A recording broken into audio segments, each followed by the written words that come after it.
उत्तराखंड के glacier disaster को आज 10 दिन भी नहीं हुए कि दिल्ली पुलिस ने एक 21 साल के क्लाइमेट एक्टिविस्ट दिशा रवि को बैंगलोर से अरेस्ट किया।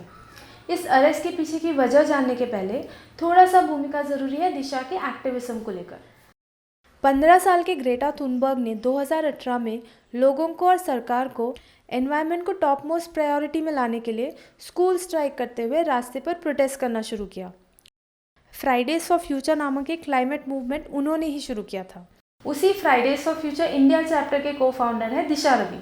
Fridays for future environmental issues के बारे में सिर्फ लोगों को जागरूक ही नहीं कराते, बल्कि ढेर सारे सिटीजन प्रोटेस्ट मूवमेंट्स भी ऑर्गेनाइज करते हैं, ऑफकोर्स पुलिस परमिशन के साथ। EIA ड्राफ्ट 2020 जब प्रपोज की गई थी तो उसमें लाए गए बदलाव को लेकर बहुत सारे क्रिटिसिजम्स आए थे। वीडियोस बने थे, आर्टिकल्स छपे थे, लोगों ने ट्वीट किया था।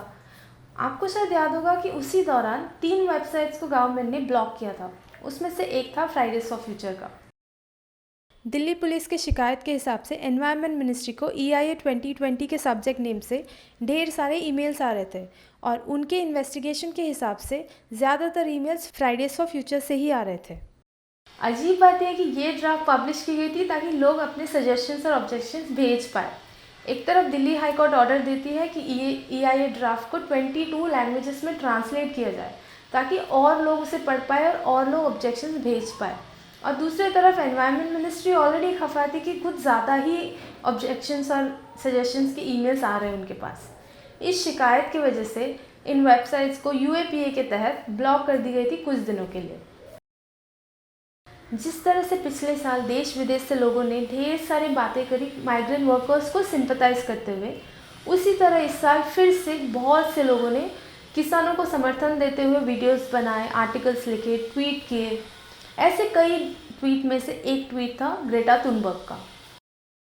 सारा तनाव इस ट्वीट में शेयर की हुई टूल किट को लेकर शुरू हुआ। कथित तौर पर परेशानी के डर से ग्रेटा ने इस ट्वीट को डिलीट कर दिया। कहा जा रहा है इस टूल किट में एक बड़े प्रोटेस्ट का प्लान दिखाई दिया था जो गणतंत्र दिवस के दिन के लिए तैयार की गई थी। ग्रेटा ने अगले दिन ही एक अपडेटेड टूल किट अपलोड भी किया। अगर आप टूल किट पढ़कर देखोगे तो एक उसमें हमारे देश के किसानों की हालत के बारे में लिखी गई है और दूसरा लोगों के लिए प्रोटेस्ट प्लान सजेस्ट की गई है। उनके इस टूल किट में साफ शब्दों में लिखी गई है कि लोगों को अगर प्रोटेस्ट करना हो किस तरह से करना सबसे ज़्यादा इफ़ेक्टिव होगा। लेकिन दिल्ली पुलिस का मानना है कि इस टूल किट में एक बहुत बड़ी साजिश छुपी हुई है जो भारत की शांति को भंग कर देगा, और उनका ये भी कहना है कि ये tool kit poetic justice foundation के साथ लिंक्ड है। फाउंडेशन के को फाउंडर M धलीवाल खुद को खालिस्तानी सपोर्टर बताते हैं। निकिता जेकब, शांतनु मुलुक, दिशा रवि और पोएटिक जस्टिस फाउंडेशन पर यह टूल किट बनाने और एडिट करने का आरोप लगाया गया है। निकिता जेकब और शांतनु मुलुक के नाम पर अरेस्ट वारंट्स इश्यू किए गए हैं।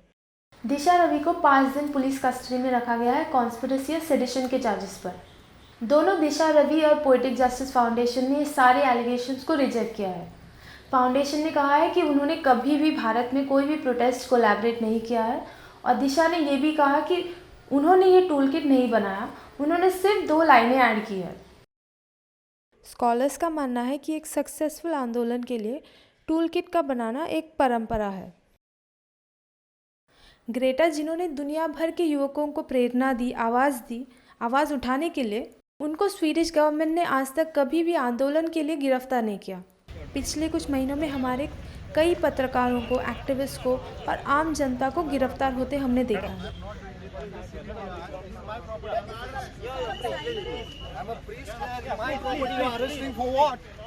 What kind of liberation is this? One second, I want to request on what this is. You are a part of the protest. You are a part of the protest. You are a part of the protest. सभी बुजुर्ग नेताओं के लिए मेरा सिर्फ एक ही सवाल है। क्लाइमेट चेंज की वजह से आने वाले भविष्य का जो भयानक चेहरा है, जिसे हम देखेंगे, जिसे मेरी बाद की पीढ़ी देखेगी, जिसे शायद आप नहीं देखोगे, क्या इस चेहरे से डरना स्वाभाविक नहीं है? क्या साफ हवा, साफ पानी, जंगल, नदी के लिए लड़ना गलत है?